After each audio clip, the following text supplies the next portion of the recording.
One of the tweets that I've seen pop up on your timeline every once in a while, because I'll dive in there. I'm like, what are they saying to Chris? And then I got to get out of there because I'm just like, it's like this is negative. It's too negative. It's too depressing. I go, Pete, you go in there. I'm not going back in there.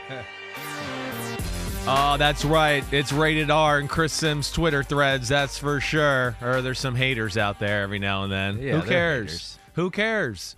I mean, so what? It's going to be part of the game. It's part of the game. You got to deal with some boos every now and then at the quarterback position. What's up, everybody? It's Chris Sims, Ahmed Fareed. We are here for our Monday podcast, Chris Sims Unbuttoned. We're going to hit everything today as usual. It's nice of you, though. What a nice friend you are. What? That you go through my Twitter mentions and bask in the hate of me for a little bit. We wouldn't want to be Chris.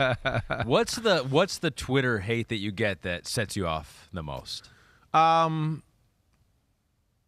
guess it's really just with it's statements that I want to go, oh man, you're going to make this statement and come back at me. And there's so much more in-depth conversation here than just to throw me, you're wrong, and look at his stats.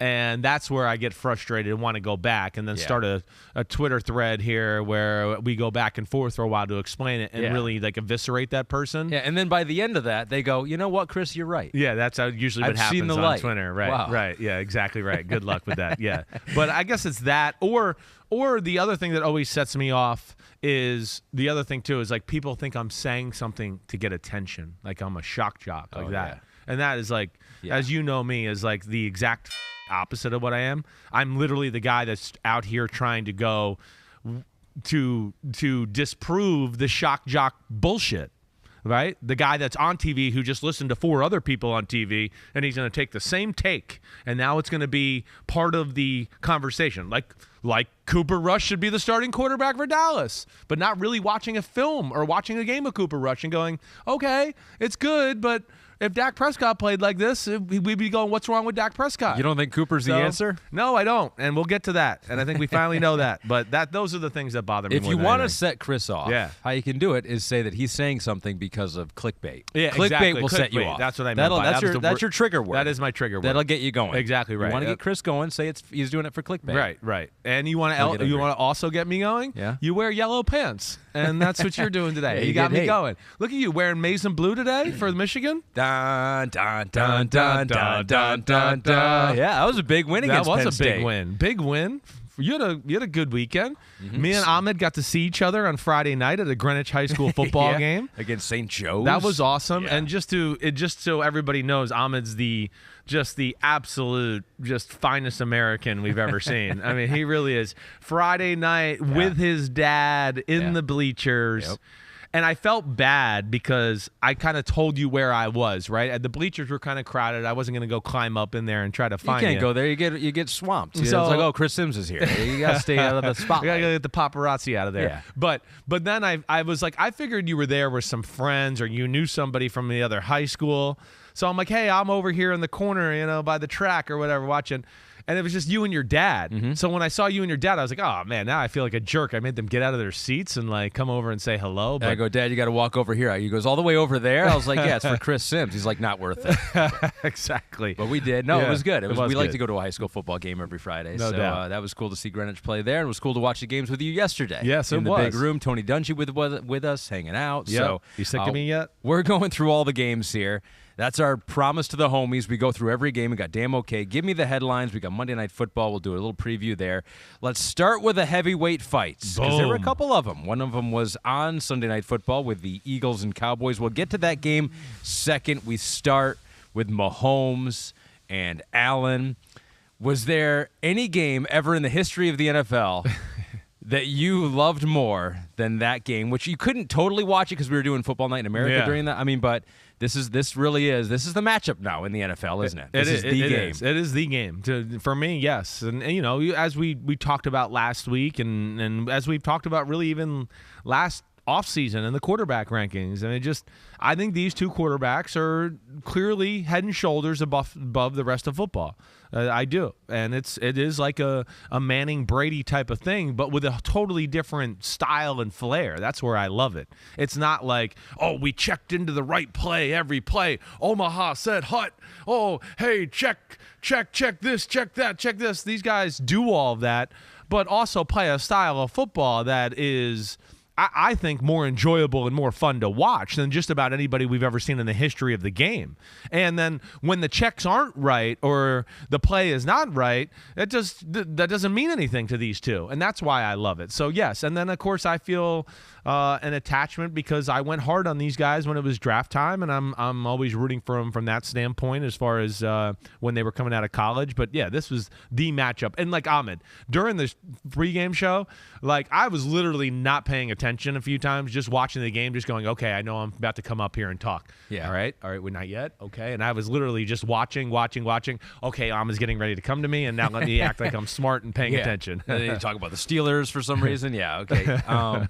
Their numbers that we just showed there, fairly similar. That's right. Very similar. 40 throws for both of them. Right. 338 yards for Mahomes. It was 329 for Allen.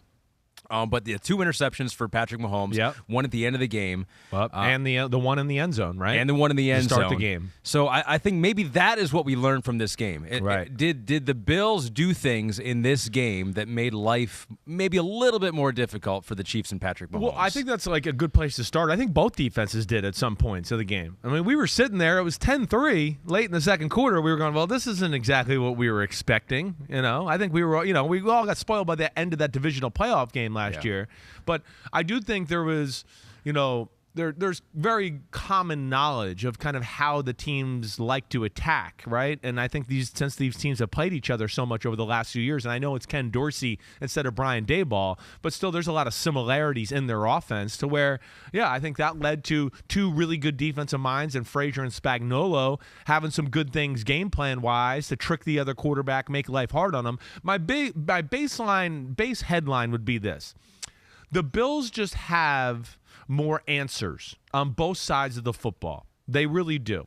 One, whether you talk about the offense with Josh Allen, I think you saw yesterday. First off, I think their passing game maybe, just a little bit more diverse as far as what they do to attack schemes that way, right? They really make you defend the whole field because Allen can throw the screens and the short passes and do all that. But Allen and the Buffalo Bills, as compared to the Kansas City Chiefs, another thing they have in their favor is they really throw the ball outside the numbers a lot too. So you couple that with, whoa, wait, we got a little bit better offensive line this year in Buffalo. They can run the ball too, and you can't just sit there this year and play cover 2 and play these zone coverages all the time, Kansas City, because we got some other answers for you. And you can see right here with the sprite chart, right, Ahmed, about the difference in how these guys attack a little bit. Does this passing chart show you? It looks like Josh Allen deep outside the numbers. I think we have a number on that, right?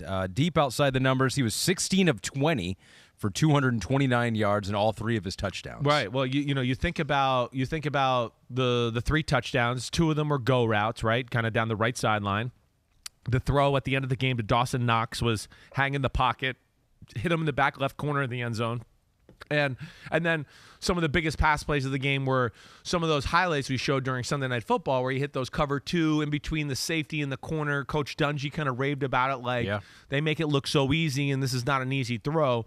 I think between that, and then the biggest thing to me is Buffalo's defense. Buffalo's defense, as you saw, they're a different animal this year, and they don't have to be quite as daring and creative and maybe take as many chances as they did in years past because of the depth of their football team, I think, on the defensive line primarily. I think they got into a game yesterday and went, we don't have to, like you've heard me kind of say all year, we don't have to have, the linebackers at the line of scrimmage faking a blitz, maybe blitz, and you don't know what's going to happen because we're trying to confuse you so you don't run the ball, but we're going to drop back into coverage. And they were having to scheme up things to kind of hide some deficiencies on their defensive side of the ball, and that's no longer the answer. So, right now, these are 2, of course, heavyweights, but I think the Bills are just a little bit more of a complete football team throughout and put a little more pressure on you on both sides of the ball if I had to boil it down to one thing. You've mentioned it a lot of times. I know. Von Miller has changed that defense, a team-high 5 quarterback pressures, 3 quarterback hits.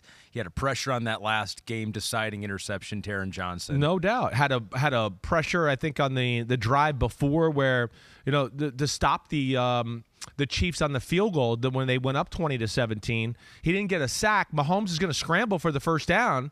All right, he kind of avoids the guy. He's running to his left, and Von Miller chases him down from behind and trips him up for, I think, a gain or 2, where you look at the play, and I went, oh, man, if he didn't get him, he's going to get a first down, and then who knows what happens. They're up by a touchdown. So, yes, Von Miller, as we've talked about, Gregory Rousseau continues to show presence on the football field. Jordan Phillips, as we've discussed. These are different animals that they haven't had in years past. And it's freed up Tremaine Edmonds and Matt Milano.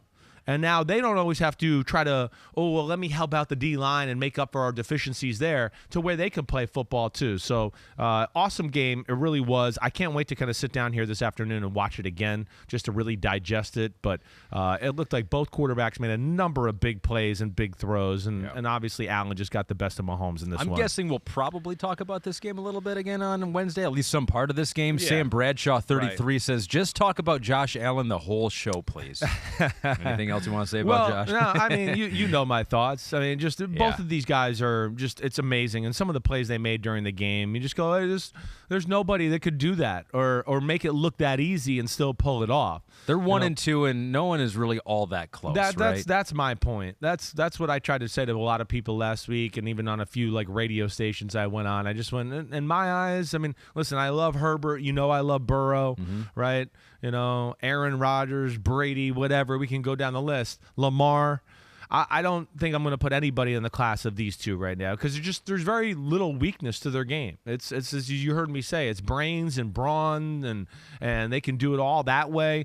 And of course, then just the backyard style of football too that makes them so unbelievable. But yeah, I mean, Mahomes' first touchdown pass to Juju Smith-Schuster, running to the right, throwing the ball across the field. Juju catches it, breaks a tackle.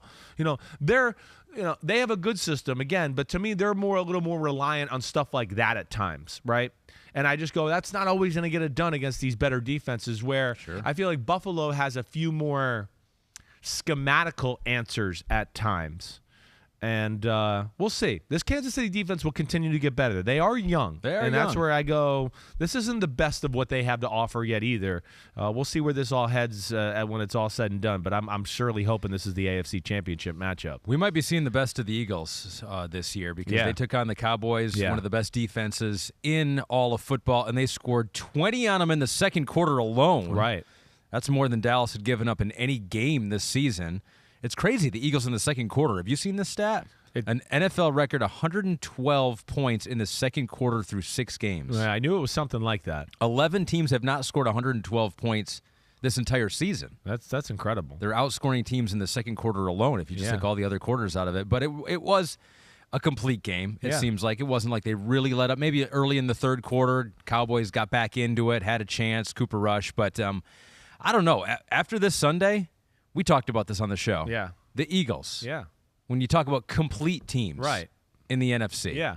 I mean, is there a debate that there's a more complete team, all-around team than the Eagles? No, I don't think there is. They're clearly that team. Are there some teams with potential to maybe challenge that as we go on? Sure. The 49ers, maybe when they get healthy, I would maybe put them. If they get healthy. The team they were playing last night, I look at that game and go, yeah, Philly's the best team in football. But as you heard me say after the game, I went, there's a lot of silver lining here for Dallas. Dallas wasn't outclassed in the game. I mean, here they were, Cooper Rush, interception, missed 4th-and-1 pass, interception on 3 consecutive drives, and we were in a 20-17 game in the fourth quarter. So I think that tells you about their football team, too. Do they have the potential, I think, to at least challenge that Philly team as the season goes on for one of the more complete teams in the NFC? There's no doubt about it. And let's just stop it. Are we all done now? Are we done? Are we done? Are we done? They need Dak Prescott, okay? I'm glad it came to fruition for everybody so we could stop the fucking nonsense here a little bit. Love Cooper Rush. It's not personal against him. It's personal against all the idiots out there that are going, well, maybe they should start him over Dak Prescott. Like, you're insane. I think the inkling maybe for most to be favorable and charitable right. is that if it ain't broke, don't fix it. And if you I got a good thing rolling, for whatever reason, it's working. I know. I think most people know Dak's you. better than Cooper, but why mess with it if he keeps winning? I get that, but a lot of it's been, by the skin of their teeth and a little luck to where I didn't watch the game and just go, well, yeah, he's really playing at such a high level, you can't take him out. As you've heard me say a few weeks, there's some spotty moments. There's plays to be had. This game's a little closer than it should be because he didn't hit a few throws or whatever.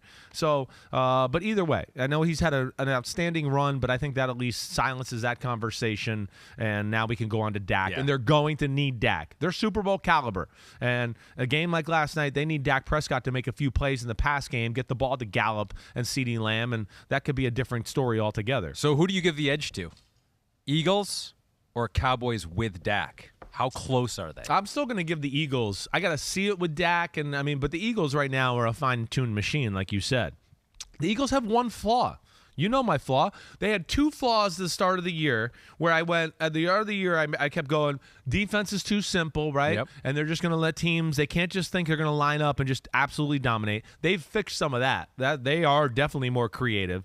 And then, my other question. And so does the Lance Sayers. He goes, last night you said you think the Eagles' biggest issue is when they become too obsessed with being pass happy. Yep. Can you explain that more? Right. Well, to me, again, the attempts are very important. The rushing attempts. I don't even care about success all the time.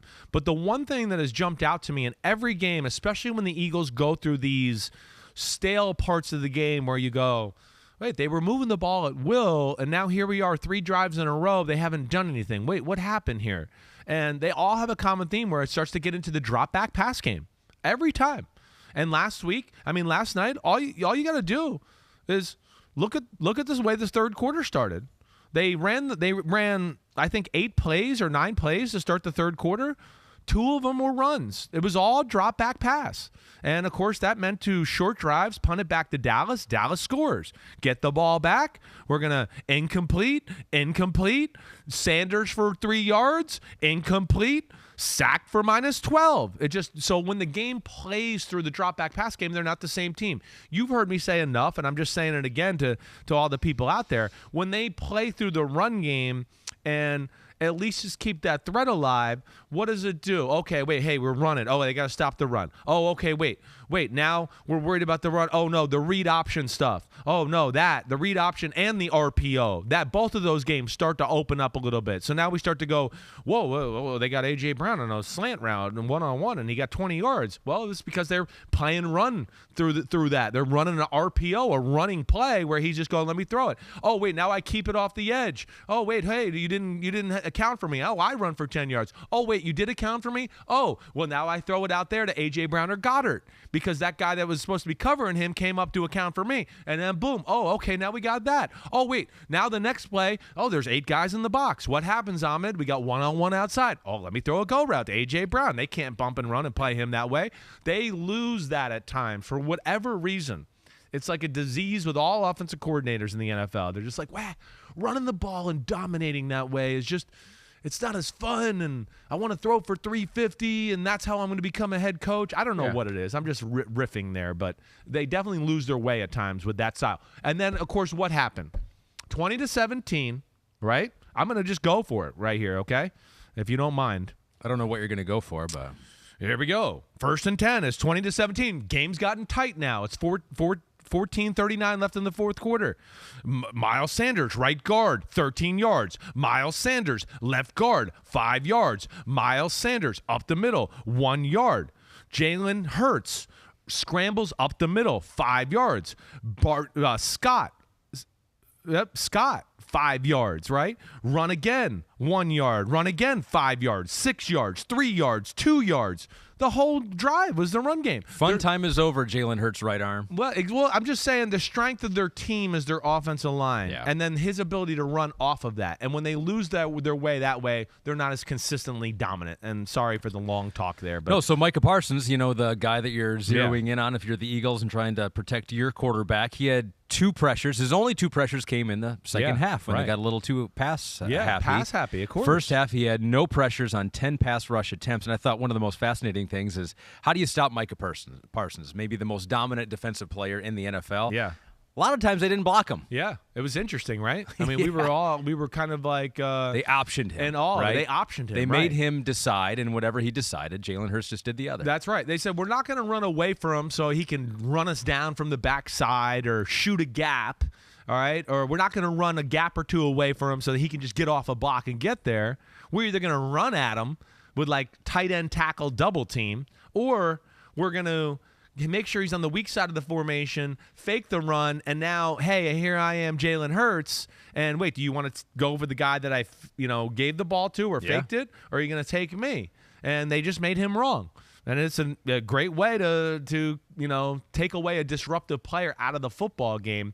So that was a very interesting approach. But, that says it all, too. He was not really effective. All of a sudden, the third quarter, it starts to become, hey, we're going to throw the ball. And all of a sudden, we start to go, damn, Micah Parsons, there he is, being disruptive. So that's where I just don't want the Eagles to fall into that trap. Of course, we know what their potential is, and they're a damn good football team. Eagles got to win. They were the favorite. It was a tough day for favorites out in the NFL. We're going into the upset section of the podcast now, and we have 4 games that were pretty significant upsets. One not quite as much, but the Steelers beat the Bucs. Yeah. Jets beat the Packers. Right. Falcons beat the 49ers, a banged-up 49ers team. Yeah. And the Giants beat the Ravens. Look at you now. You're saying Giants with authority. I love it. You have to. When you're 5-1, you have to say it like that. Yeah. So those 4 games, we're going to do them in the order of what you think was the biggest upset on Sunday. So which of those 4 games was the biggest upset? And we'll do that first. I think it's Pittsburgh and Tampa Bay. I think so, too. I mean, Pittsburgh has shown moments this year. If we go, are they one of the more poorer teams in football, right? And Tampa, even though it hasn't looked like the Tampa of last year or the year before when they were going on the Super Bowl run at the end of that season, again, to me, has a roster that's in a different state of quality compared to Pittsburgh. And I guess we still keep sitting there going, well, they're gonna put a full game together here soon. They're gonna put a full game together here soon. So, and then of course with the way Pittsburgh looked last week and absolutely just getting shit on by the Buffalo Bills, that was the shocker of the day to me for sure. And the Steelers banged up in the secondary. Right. No Minkah Fitzpatrick. Right. From what you saw, how'd they do this? It looked like, first off, that their defensive line kind of won the battle as far as winning.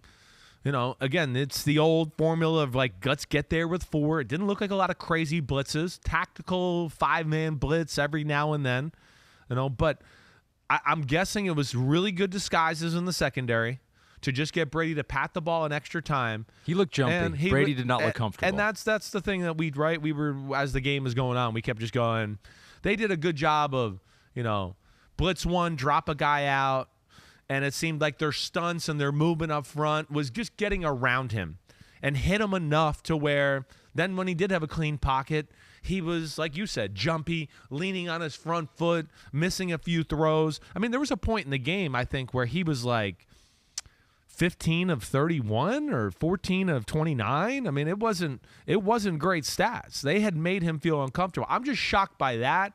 Their inability to control the line of scrimmage in the run game. No big plays really in the pass game. I think all those things are a little surprising to me. I mean, this is to where we've hit the point with the Bucs where I go, okay, I think maybe this is what the Bucs are. I don't know if it's going to get a lot better. I don't know. I don't know if the offensive line is capable of maybe being as dominant as I thought. Mike Evans, I think, has maybe lost a half a step. He's not as explosive. Chris Godwin's still not 100%, right? There's no Gronk there. They're still trying to find that guy to be the third receiver. So I think with those issues, and then you couple that with a defense that was a master in creating chaos the last few years and hitting people and causing fumbles and strip sacks and Todd Bowles crazy coverage. You're stupid. You threw in and we tricked you. Interception. And none of that's going on right now. It's less than in all categories right now, which I'm really shocked by with Tampa Bay. And yeah, there's nothing that I look at right now to go, it's really close, right? There's nothing. No. Every week is a struggle, and he's not the same at quarterback, and then they can't support him the same either. And I'm not sure about Tampa Bay. I'm still going to sit here and tell you they're a playoff football team, but they're nowhere near like the elite of the NFL right now with the current status of how they're playing. They have been held to 21 or fewer points in 5 of 6 games this season. They had 1 touchdown and 4 red zone possessions this last game.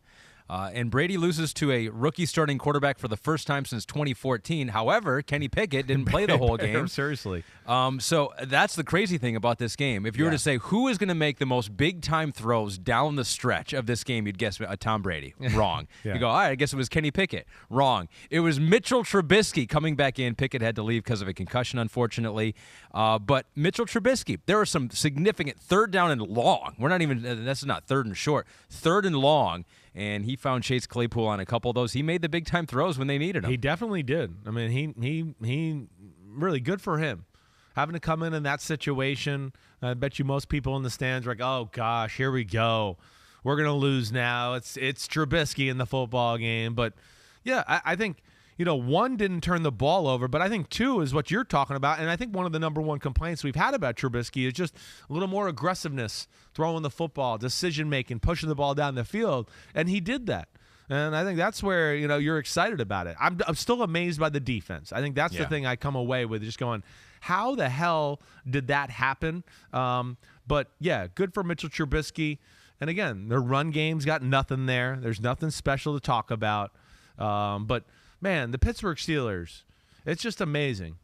Every year you think you kind of can cancel them out. Yeah. And as soon as you think it's time to cancel them out, okay, they're going down to Suckyville. And here they are. And it's just it's amazing that way. Here's what I'll say. If they make the playoffs, you'll kiss my feet. We already did that last year. I will do it again. Okay? If they make the playoffs, I will kiss your feet. Okay. Part 2. Okay? Neither of us want this. I don't know. Like, even the homies are like, no, we don't want to see that again. This is a bet nobody wants, but we've made it once again for the second year in a row. They were a 9.5-point underdog against the Bucs and won the game. All right, what was your second biggest upset of those chunk of games? I think the next one is, I think it's the obvious one here. I think this is number 2, which is the Jets over Green Bay. I think so. 7.5-point underdogs. The Jets not only beat them. Yes, that's the point. Green Bay, it was like they never had a chance. Right. That's where I think it's like, it's close to rivaling the Bucs Steelers game just because it was 27-10, and it was like, hey, they're late in the fourth quarter, and they're not even going to put Rodgers back in the game. It's Jordan Love time. Like they've cried mercy. Yeah. Right. I hope everybody can appreciate what we've been saying about the Packers a little bit, or at least we've been sitting here trying to tell everybody. Not to say we're right about everything, but we've had our moments this year where I feel like we're a week or 2 ahead of the curve, and then people see it and go, oh, the Packers offense, huh? There is an issue there. Yeah, there's an issue. I don't know what else to say. I don't. And, again, nothing's all that special. No big plays. And then, of course, no big plays, not being able to control the clock or run the ball the way they want to yesterday. And then, having other issues as far as special teams, whether it was block field goal, block punt, giving the Jets a short field because they fumble a handoff to Dylan, right? So there's mistakes being made there too. And again, this is what I've been trying to say. When you play this style of football like Green Bay's playing, there's no room for error. There's none. But there you have the Jets. The Jets do have room for error. You know why? Because they got playmakers, and they don't go for, we're going to throw it for 4 yards here every play, and we want to run it up the middle for 4 so we can be in 2nd and 6. They run plays that attack you, and their ability to attack was the difference in the game, whether it is the block punt or the double move up the sideline to Corey Davis, big touchdown pass there, then run a reverse to Berrios, right? The Breece Hall, what he brings to the table. The Jets are explosive. And they can kind of have their moments every game we're seeing here where we can go, whoa, they went on a little run here in like a 4-minute span, just like last week they did as the Dolphins. So that's where they're kind of exciting. But yeah, it's time, just like Tampa Bay with the Bays. The Bays, it's Bay of Pigs right now. Ooh. Yeah, Bay of Pigs, right. They need to panic a little in Green Bay too, because the defense is also, like Tampa Bay, just should be more dominant for some of the talent they have on the football field. Yeah, if you're a Packers fan right now, you're staring at something that doesn't look real good. You're like, oh boy, are we nearing that rebuild phase, the post-Aaron Rodgers? Who knows how much longer he's going to want to play for a team that might not be that good. It's still early. They're 3-3 right now, although it is their worst start since 2012, so they haven't felt this feeling this late in the season for quite a while here. Thomas Pettinelli, though, says, love your pod, Chris. Thank you, Thomas. Might want to throw some respect on this defense, #cheese sauce. So I think there's a couple players that we do need to mention here. Let's do it. The cheese head and sauce. I loved that at the end of the game. That was so. It looked like he was having so much fun. He had a great game. So why not enjoy it? He's for real. I mean, they crushed it. Again, the Jets have crushed the draft. They have. And I think you're all seeing it with Zach Wilson, too. I mean, there's a lot of guys the last few years where you go, man, these are the last 2 draft classes are contributing big time to our football team.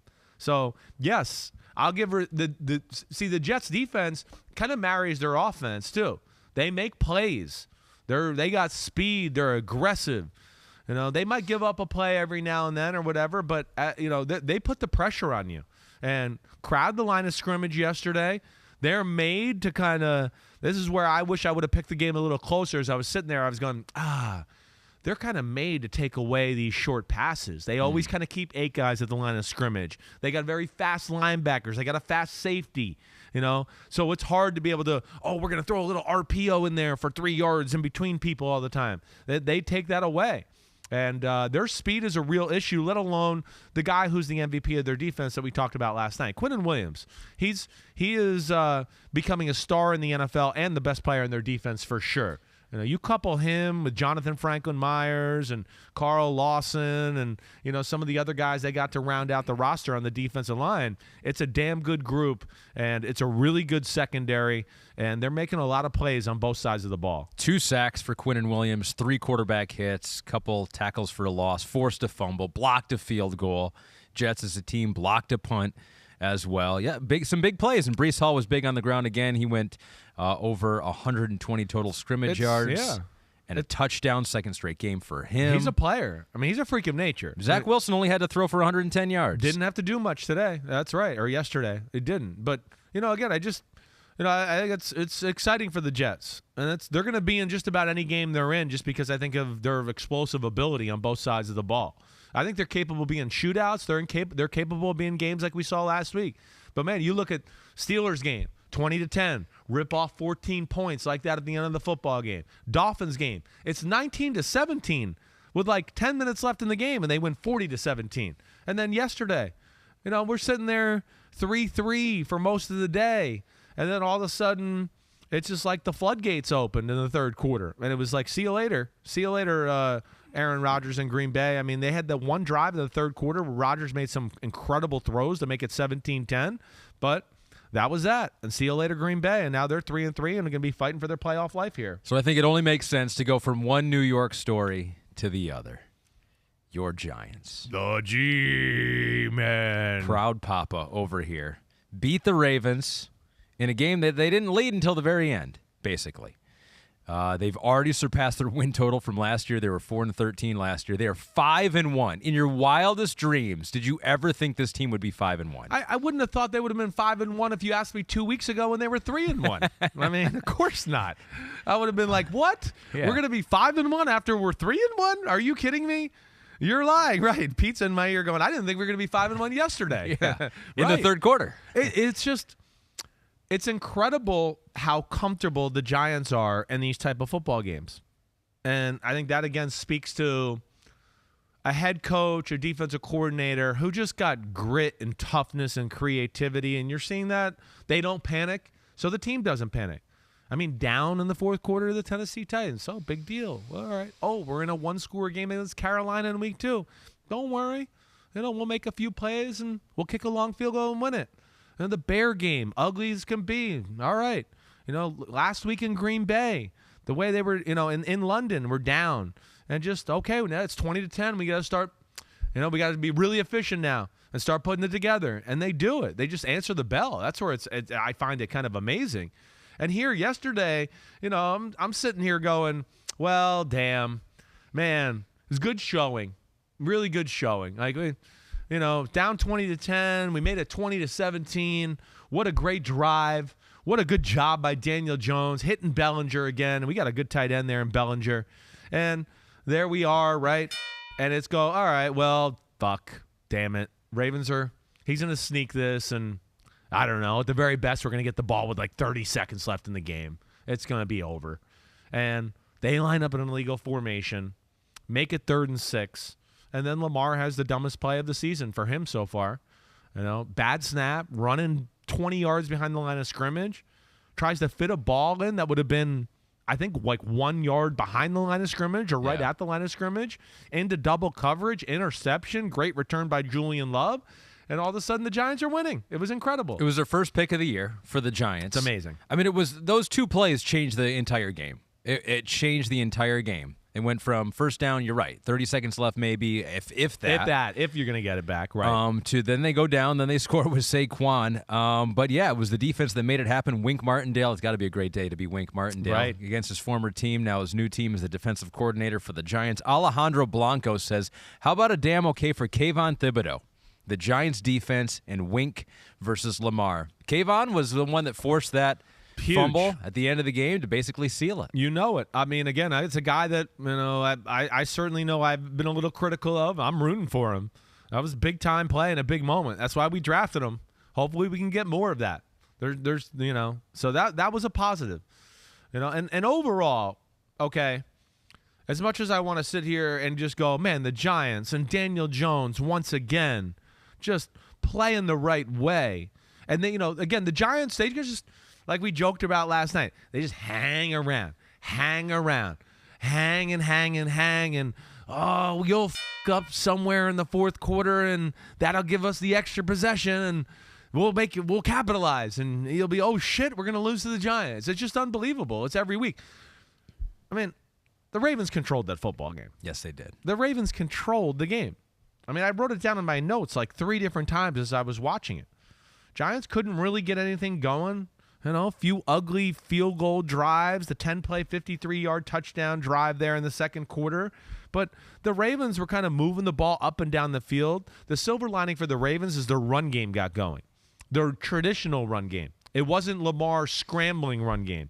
It was Lamar off of design quarterback runs. Yeah, Kenyon Drake, 119 yards. Exactly right. Kenyon Drake broke like 3 or 4 runs where it was like 25, 30 yards type of runs, where that to me was encouraging. Yeah, but here's the thing. If you're a Ravens fan, you're sick of that, because now all 3 of their losses, they have had double-digit second-half leads. And so UT Madden said, what's wrong with the Ravens? They're allergic to maintaining a lead. So you have those silver linings in all 3 of those games. Yeah. But now this is getting a little old. Well, it is getting old. And one is, this is where, their defense is not that good, so they're not going to close teams out.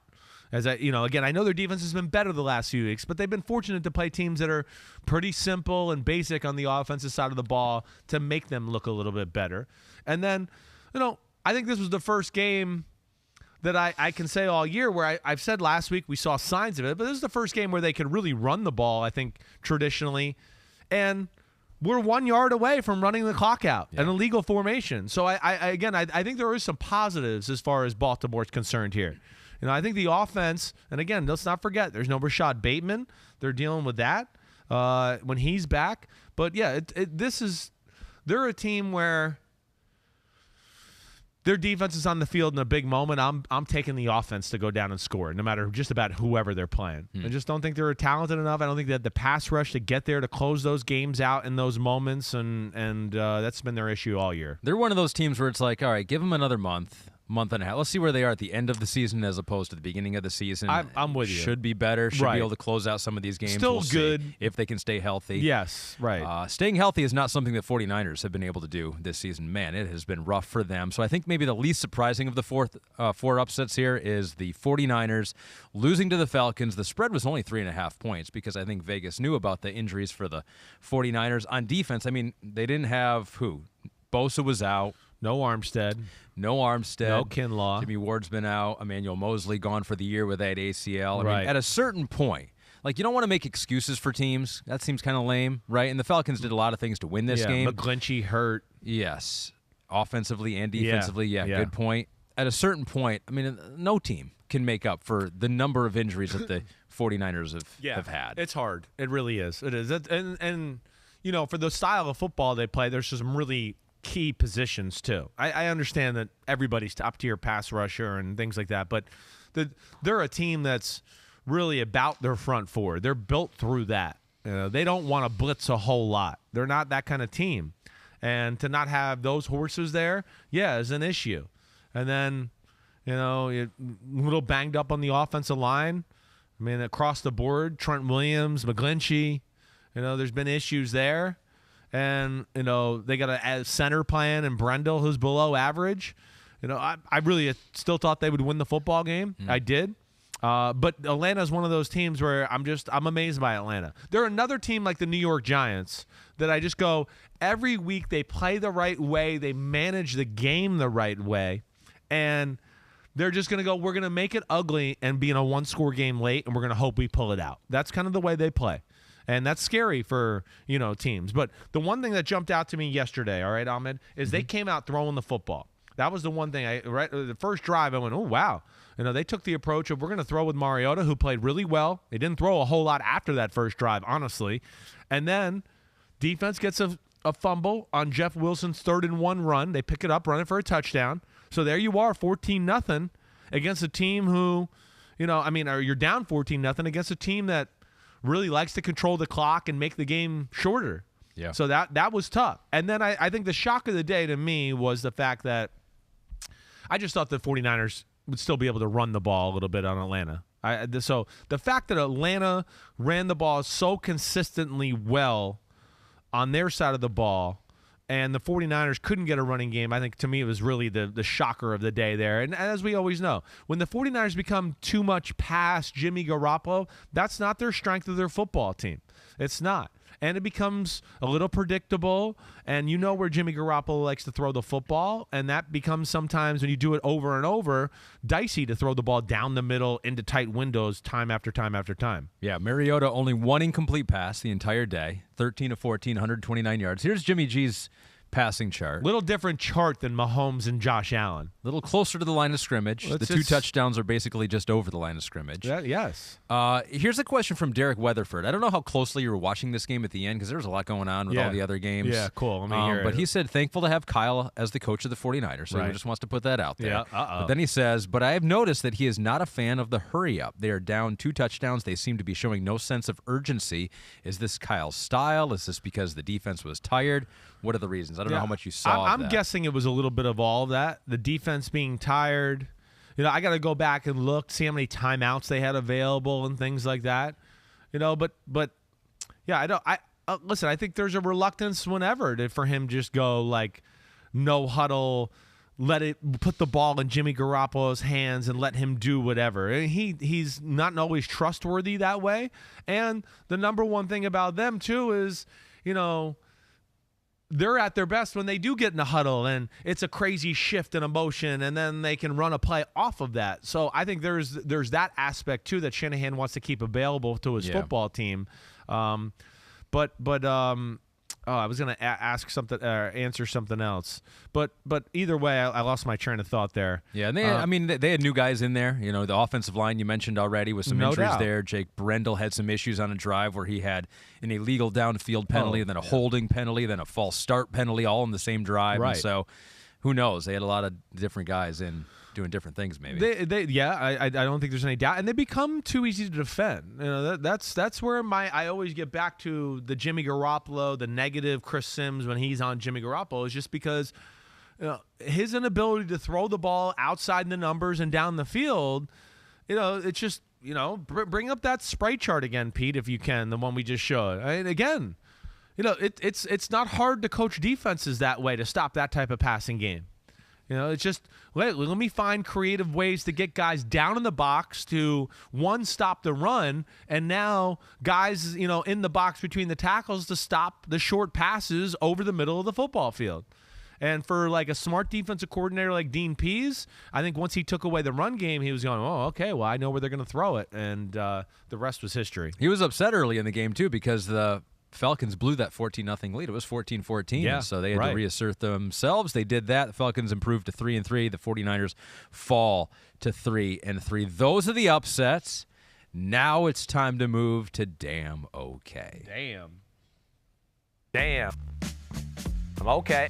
Damn. I'm okay. Yeah, no, yes. I'm okay. The legal gambleizing. Oh, baby. I am Chris Sims. I'm okay. Damn. Okay.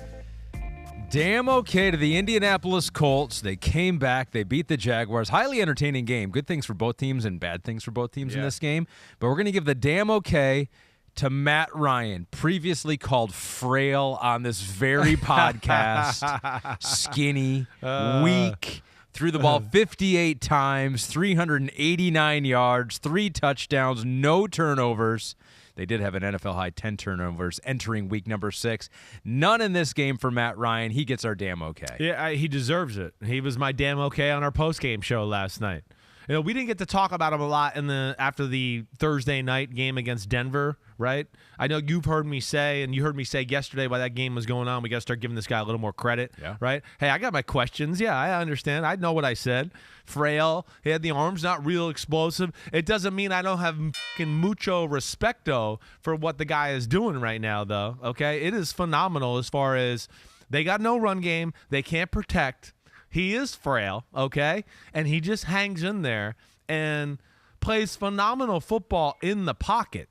I mean, it's his toughness in the pocket and finding a 5-yard completion and an 8-yard completion and just a subtle move and, whoa, a perfectly placed ball, all of that. So it's why they've won the last 2 weeks. It's the biggest reason, He had less help on the field against the Broncos, somehow outplayed, Russell Wilson.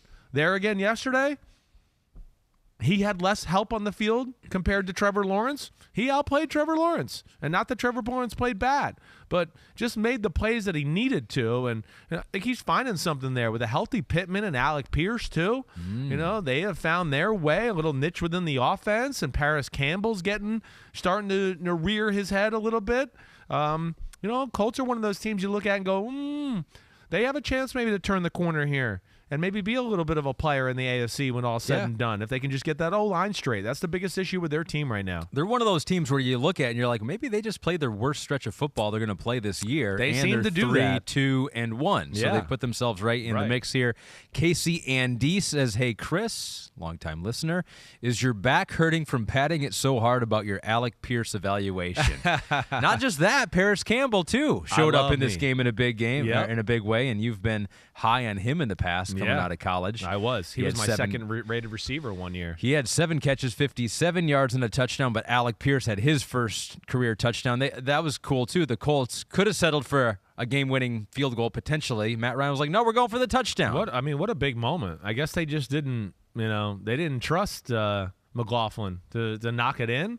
Or they just said, you know what?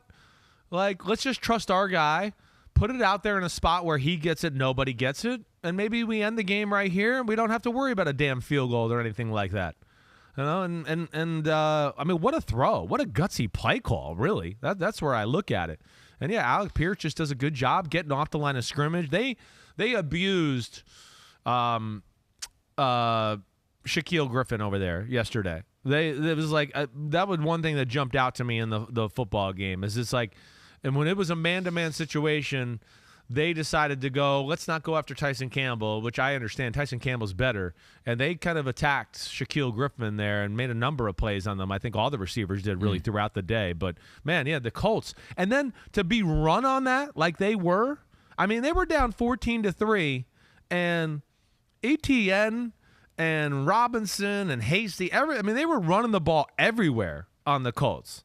And then the Colts have a big kick return, down 14-3. It sets up the short field, and they go get the touchdown, and the game just kind of changed from there on out. It became a game, I guess is what I'm saying. It became highly competitive to where one team was really controlling the flow of the game, and you're going, man, Jags look good. They're going to dominate the Colts once again. Mm-hmm. And, that 8-play, 54-yard drive to make it 14-10 really changed things up. And then they got a field goal before the half, too, to where you're dominated, and all of a sudden it's 14-13 going into halftime. And there were a lot of positive things for the Jaguars in this game. I think at the end of the game here, they had that 18-play, that's insane, 84-yard drive. I remember you saying it where you're going, Christian that was 18 Kirk. plays. Yeah. I was like, it's a 10-minute drive at the Right. end of the game. Basically Right. took almost the entire fourth quarter, left the Colts with just 3 minutes, but that was enough time for Matt Ryan and the Colts to get a win there. So Jaguars lose, Colts wins. Jaguars have now lost 14 straight on the road. It's insane. Versus the AFC South.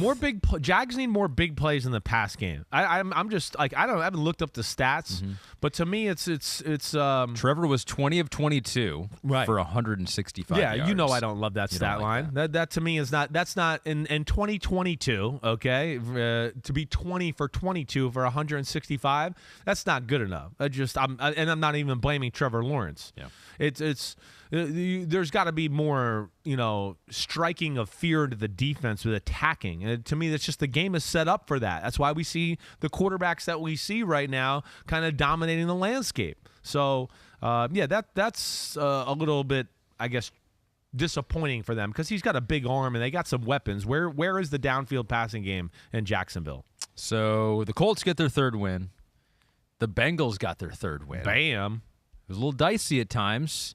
Joe Burrow, Jamar Chase go back to the Bayou. They're in New Orleans, site of their national championship in 2019. Burrow comes walking into the stadium with a LSU awesome. Jamar Chase jersey. Jamar Chase's family was there. But they were in a dogfight in this one, tiger fight in this one with the Saints. They do pull it out, 30-26. We're going to give the damn okay to Jamar Chase. Yeah, he's worthy. As here is Joe Look at Burrow Joe walking B. in with that Jamar Chase That's jersey. like an actual, looks like the jersey. Yeah, I think it is game worn. It's game worn. For From sure. the- It's a national championship game jersey, it looks Is like. it? Well, it's the 2020, right? The logo there, right? So it's for one of those final games that year That's where they were the at jersey. LSU. Yeah, it's got like blood on it and dirt. That's kind of gross, Oh, actually. hey, they're brothers, bro. They're brothers, okay? Brothers from another mother. Yeah. And they don't care about a little dirt and sweat and wearing it. But that is cool. That's why Joe Burrow was the man. Yeah. And that's why the team loves him. It is. That shit right there goes over big in the locker room. Where they go, man, look at our quarterback wearing Jamar Gross. Chase. Gross jersey. He knows, right. And he knows, gross jersey. And he knows it's his homecoming. And it's just, it's like, it's one of those where the players in the locker room love it. And it's like the families of the players love it too. And they just go, man, look at this guy. That's why he's really cool. And that's why he's really one of the greatest leaders in the sport right now. And I know why now that he was wearing that jersey, because the Bengals do not win this game without Jamar Chase. No, there was a part of the game here where I'm going, well, the Bengals are being controlled. The Saints running the football. Saints got to go and run the ball right now.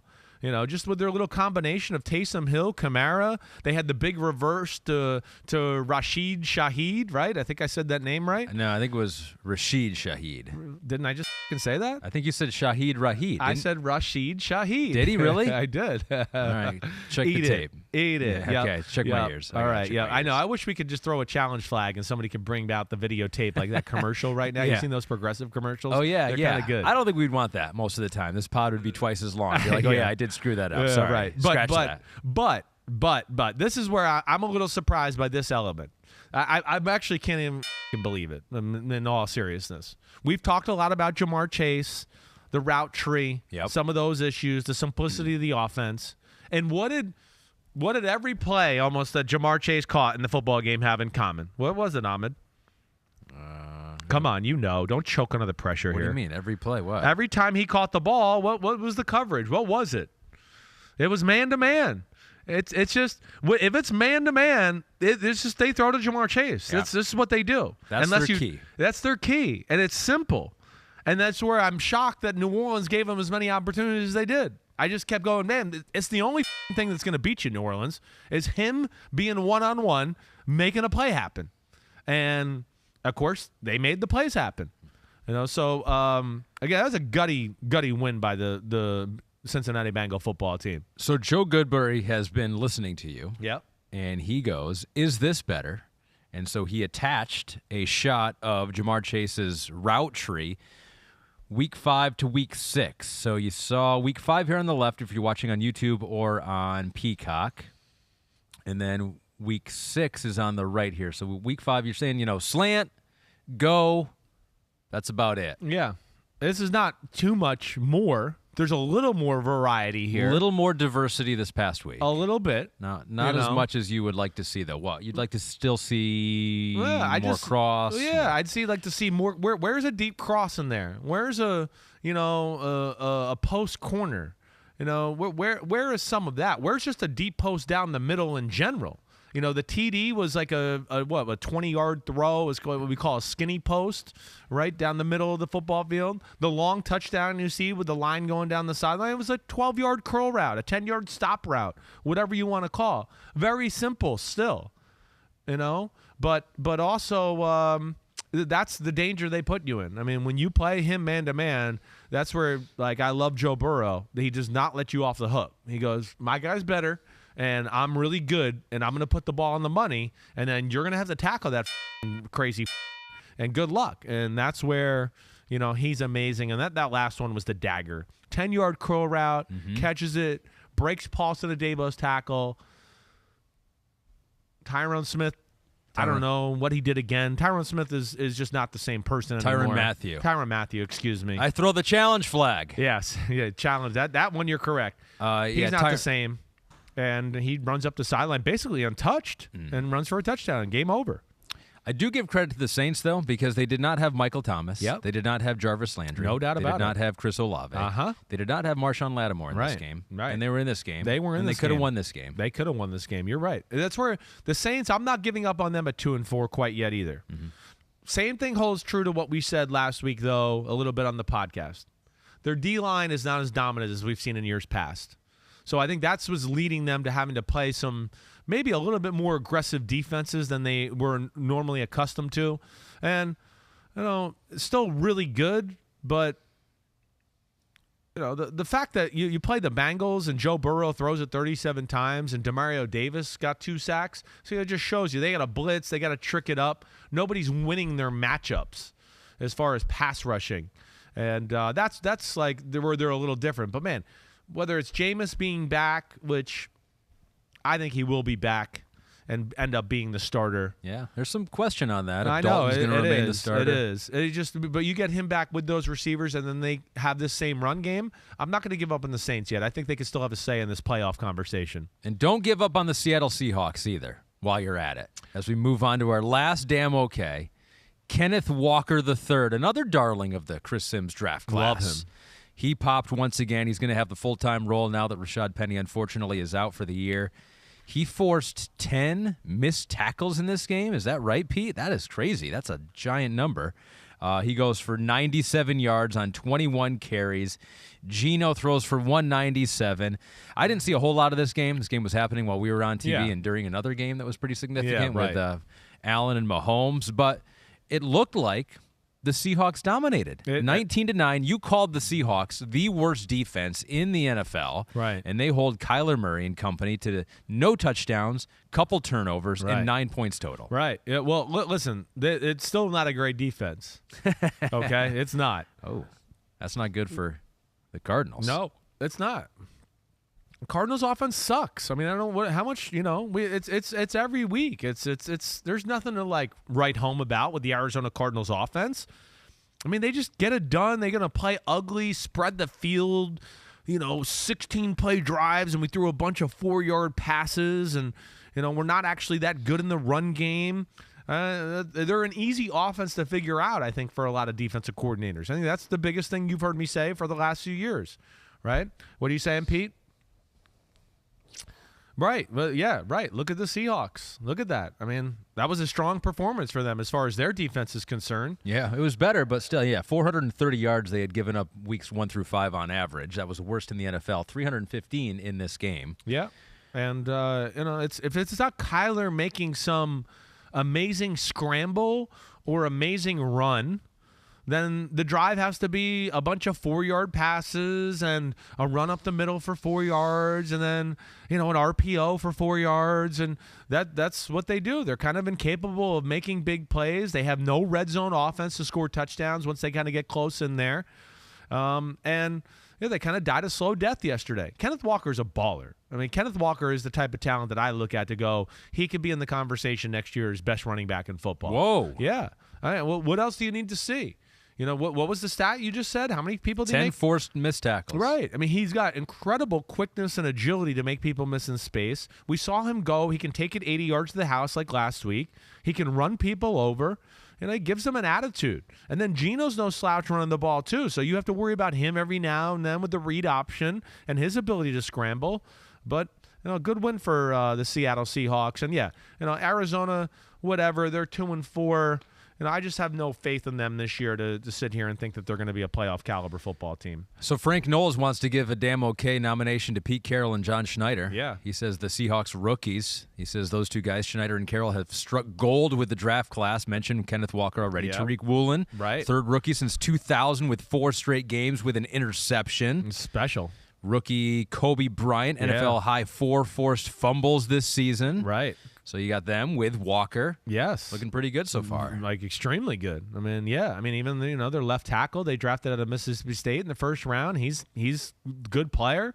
So yeah, they killed the draft. There's no doubt about it. Woolen is a freak of nature at corner. He definitely is. Bryant better than I thought he was going to be.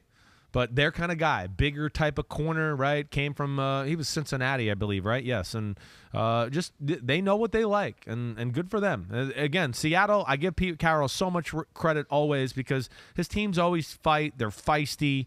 It just doesn't seem, no matter what it is, what the game, they're ready to play, and that's where I really respect Seattle. Our damn okays are done. Now it's time to go into the newsroom. Whoa. Give me the headlines presented by Hyundai. 3 more games to go through here. This is where Chris will give us a headline that has been given to him by Pete, and he will repeat it and claim it as though he thought of it originally. Thank you. Thank you for doing that. See, that's why this will be the last week I let that happen. I'm going to come up with it's a team effort. No, it's a team effort. Nope. This is all Pete. No, not all. The third one was a team effort. The third one was collaborative. But but here's the thing. Yeah. You know what a team does? They work as a team? They isolate the people who are special at certain things. And Pete has come up with some very good headlines. Right. And so maybe he's just the best in our group at coming up with these headlines. Yeah. So we should. Right. And let I Pete believe do it. we've used this headline before. Okay. Maybe. You've said it maybe before. I'm pretty sure we used it last year at some all right, point. so this is where Chris is trying to downplay now Pete's headlines so that he can do them all next week. All right. Vikings against the Dolphins. Vikings beat the Dolphins 24-16. Your headline for this one is? Za'Darius. Oh, good job, Pete. Way to go, Pete. Way to go, Petey. Za'Darius Smith, 10 quarterback pressures, 4 quarterback That's hits. insane. Yeah, 10 pressures in a game. That's insane. I mean, I again, was, keeping an eye on this football game and certainly saw him around the quarterback. Yeah. But when you said 10 quarterback pressures before the podcast, I was like, what? You're like, really? It was that much? That was an ass whooping up front, by the Minnesota Vikings. I was really kind of surprised to see that. I know the Dolphins offense isn't like, the greatest offensive line in the world, but they usually do a pretty good job of doing enough trickeration before the snap, and you have to worry about so many different things that they kind of take away your aggression on the defensive line, and that was not the case yesterday. It's been real tough for the Dolphins, right? You have the quarterback injuries. Tua, fortunately, looks like he will be coming back for Sunday Night Football against the Steelers coming up this Sunday. But yeah, so the last 2 weeks, they've kind of had to reshuffle their plans. Skylar Thompson has to come in last week, and then this week, Skylar Thompson's starting. Then he gets hurt, out with a thumb injury, so here comes Teddy Bridgewater again. Yeah, so it's crazy. It's been tough for Mike McDaniel. So I don't know how much you can evaluate there. They had some opportunities to make some big plays. Jalen Waddle with a fumble late. Right, it was, a 3rd and 15? I mean, really, the Vikings controlled the football game. They dominated the game. I mean, they dominated. It was 16-3, and you were sitting there going, okay, early on in the game, it was a few big passes, Justin Jefferson, Kirk Cousins, everything was working, and the Dolphins couldn't do anything on the offensive side of the ball. And then kind of got it going in the fourth quarter where they put some drives together, But 16-10, driving the ball, and Jalen Waddle over the middle, like we were talking about, going to convert the first down. Harrison Smith, which I think it was his second forced fumble of the day. I believe it was the second one. Maybe I'm wrong. Maybe it was only the first. But he kind of gets a hand on the ball and knocks it out. And then a few plays later, it's Dalvin Cook, close the game out, and see you later, Miami. That was it. That's basically the summary of the game. So 5-1 for the Vikings. Shocking. Where do you put that 5-1? It's a little like they have more talent than the Giants, but it's not like so much more. I mean, to me, they're one of the shocking stories in the NFC right now. The fact that the Minnesota Vikings are 5-1. The schedule's fallen the right way for them a little bit, just like I think maybe even the Giants to a degree. Maybe more for the Vikings, really. But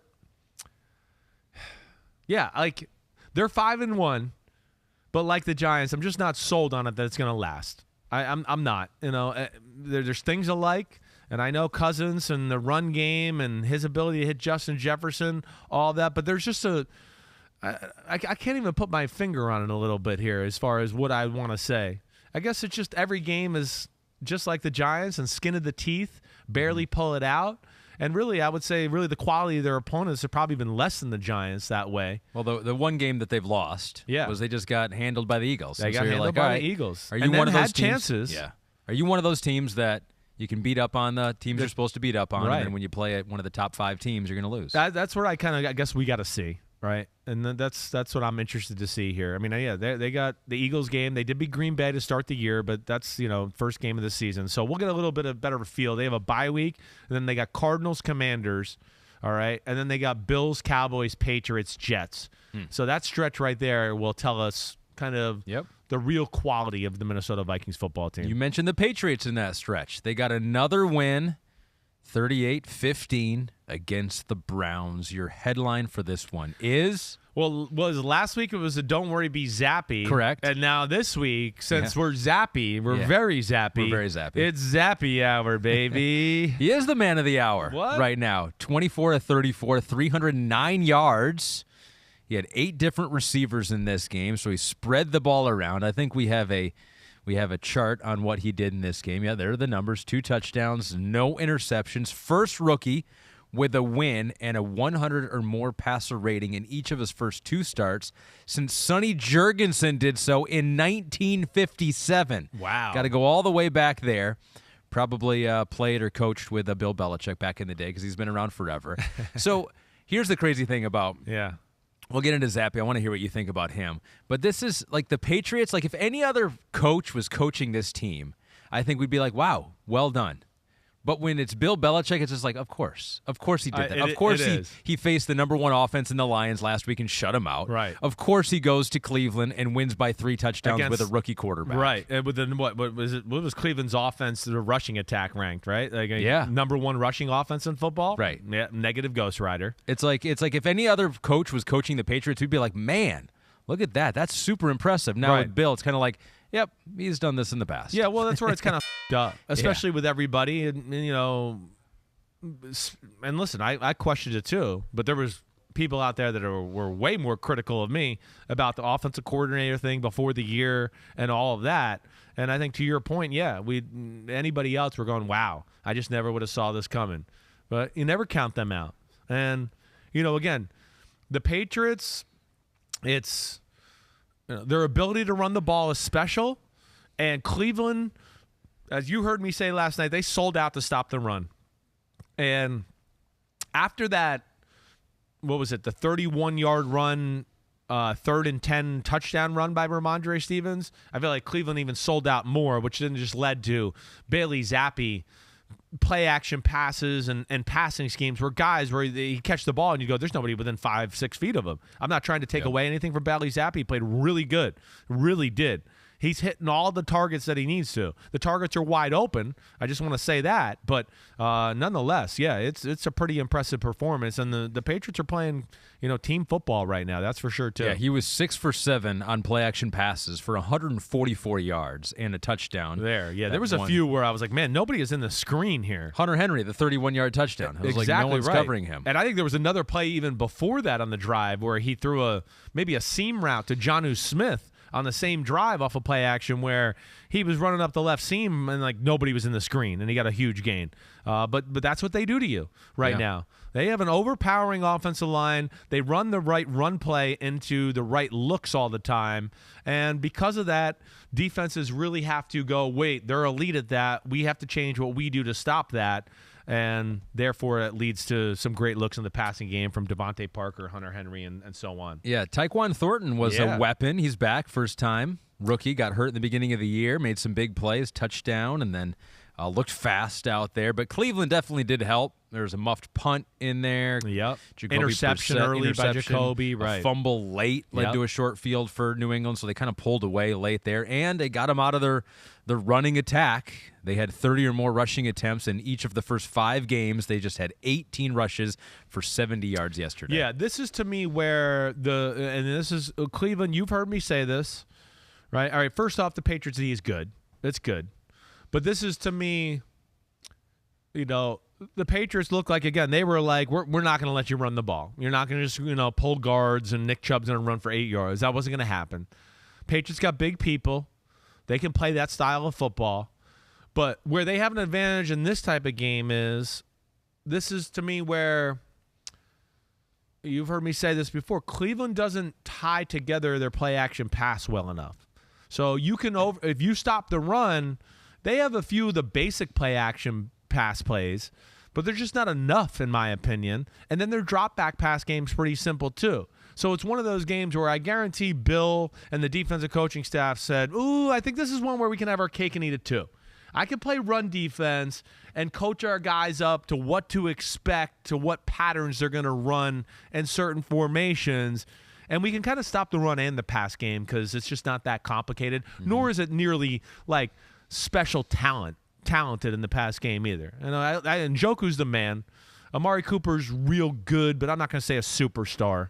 And, so they don't pose a ton of problems or put pressure on you in that department when the run game's not working quite the way it should be. Browns are 2-4 right now. They're 2-4. I mean, so that's a few just weeks away from Deshaun Watson coming back. So that'll be interesting. 2-4. They got to be sitting there just kicking themselves.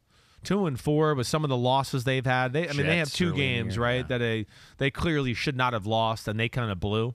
Whether it was the Jet game and what was the other game? Well, the Chargers game last week, certainly. Yeah. And you can even go back to Atlanta game. I mean, their season is really close to being completely different, and now it's on the verge of, oh, shit, we might be 2-6 here after playing Baltimore and Cincinnati in the next 2 weeks. It's going to be a big test for the Cleveland Browns. Huge 2 weeks for them. Huge 2 weeks. This was a big week for the Rams, taking on a Panthers team that's in disarray, firing their head coach.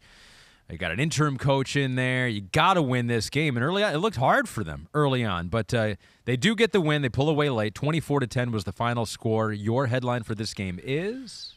Here's to you, Mr. Robinson. It's good that you showed up and caught a pass. Whoa. Hey. That was good. I like that one. Where have you been, Mr. Robinson? The Rams and Stafford have been looking your way. Oh. Hey. Oh, my gosh. Yes, that was good. Damn.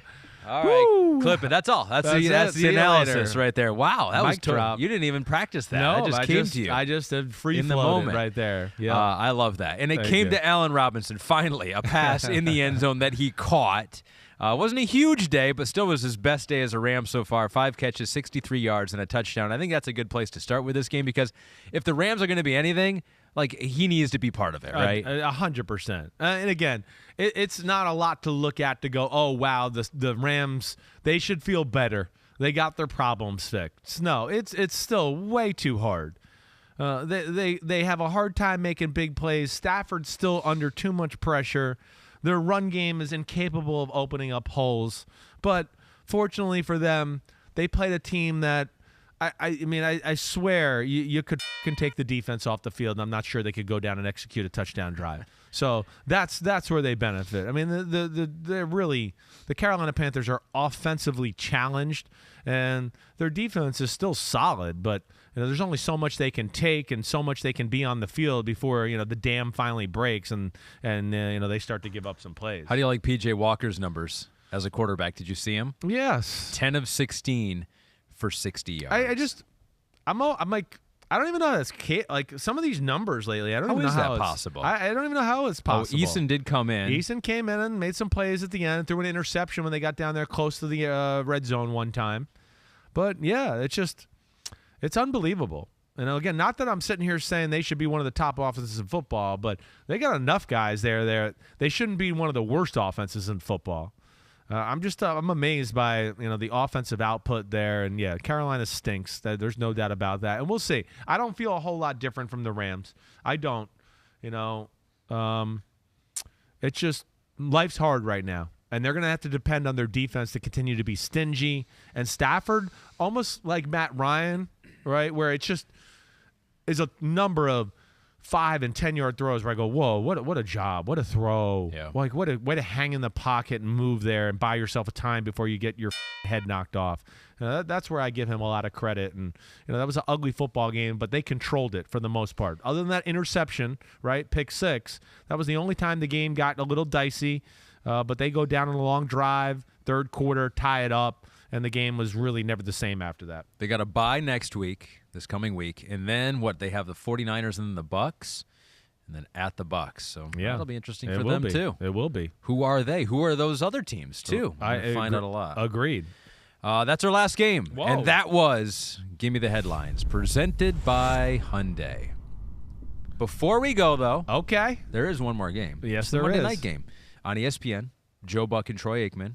They make us say that. No. Actually, they don't make us say that. No, but I did let's that say out it anyways. Out of the kindness of my heart. We don't avoid that. No. ESPN, that's fine. We can say that's ESPN, fine, right? I love Joe Buck and Troy Aikman. They're really very do. good, yes. It's a very enjoyable listen.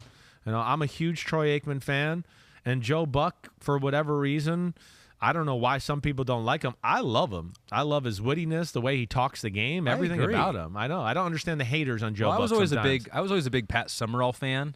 And I feel like he's very similar in a lot of ways. I hear very you. minimal. Right. We see it. We don't need to hear a whole bunch. Exactly right. Be excited in the big moments. I'm with you. And then let us just kind of enjoy the game. Yeah. We'll hang out. Yeah. Okay. That is our hat tip to ESPN and those two guys. Wow, that was big of us. Yeah, it was. Right? I don't think people realize how big of us that was. Okay, moving on. BetMGM parlay preview. Whoop, whoop. Broncos and Chargers. On Thursday, you said the Chargers would win by 3. So you're picking the Chargers to win but not cover because the line in this one is Chargers by 4.5. This is, I think the Broncos have some things here that they match up really well with the Chargers. All right, let's talk it out a little. Okay. One, the Chargers are a throwing football team, right? I mean, we look at them. I know they ran the ball last week, but really, traditionally, over the last 3 years, they can only run the ball on the Cleveland Browns. So I don't know if I'm expecting that to take control of the game tonight. Mm-hmm. And then the Broncos are in the conversation for best pass defense in football. And they can rush the passer, and they can play man-to-man, and then they can play cool zone coverages as well. So they got a little bit of it all. I mean, there's a reason we've seen nobody look real sharp at quarterback against the Denver Broncos. So that aspect, I look at it and go, okay, they got a chance to make life hard on Justin Herbert and company. And then, Ahmed, what's the Chargers' problem on defense? Stopping the run. Exactly right. Broncos can run the ball. That's not their problem. The problem is like, will Russell Wilson throw to the guy that's wide open? Will he actually trust the offense and go through reads? Will he trust his rules and not just go, wait, coach told me if it's man-to-man, I should throw the ball to KJ Hamler on the pick play to win the game. But I decided I just like Cortland Sutton better, and I'm going to play the matchup. Like, that shit's just not going to get it done. It's not.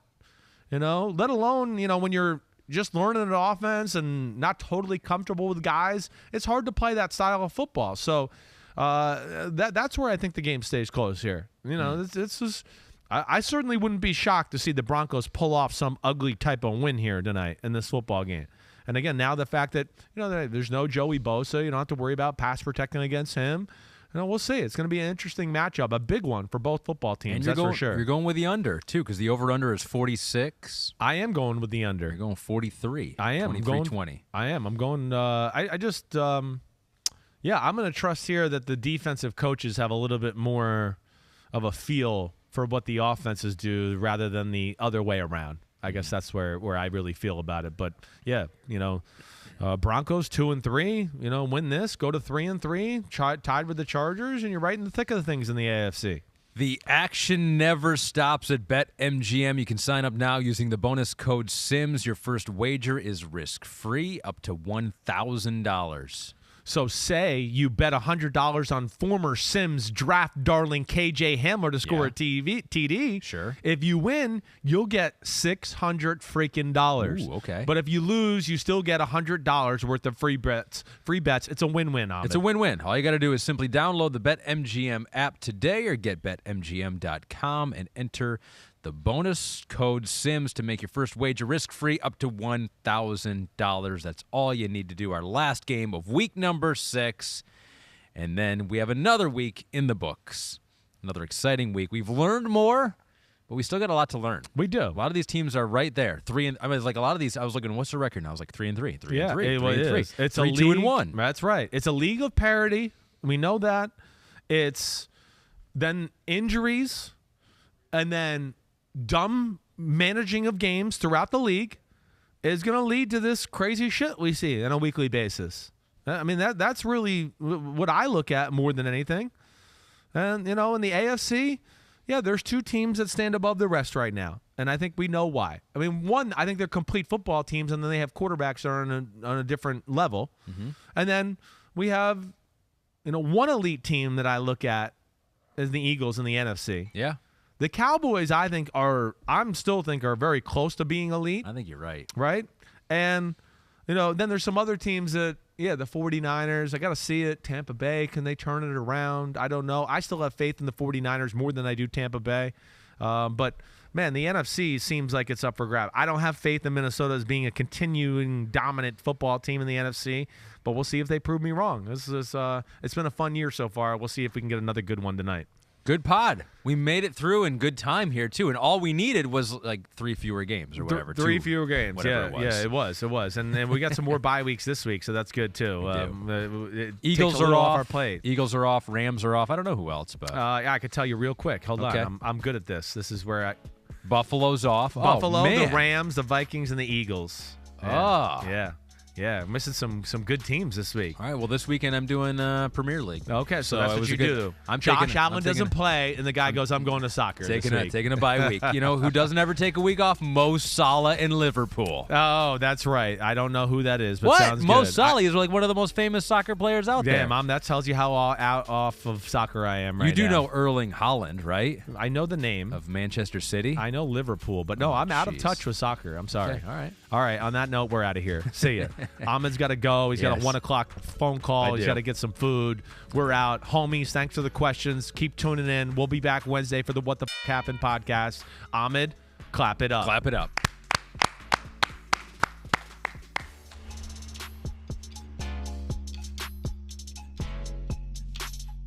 Thanks for watching, homies. Hit subscribe to see all my Unbuttoned videos. You get to see me, Ahmed Fareed, all the big player breakdowns, game breakdowns, player interviews, and my film analysis. So please subscribe. Chris Sims, Unbuttoned. Peace out.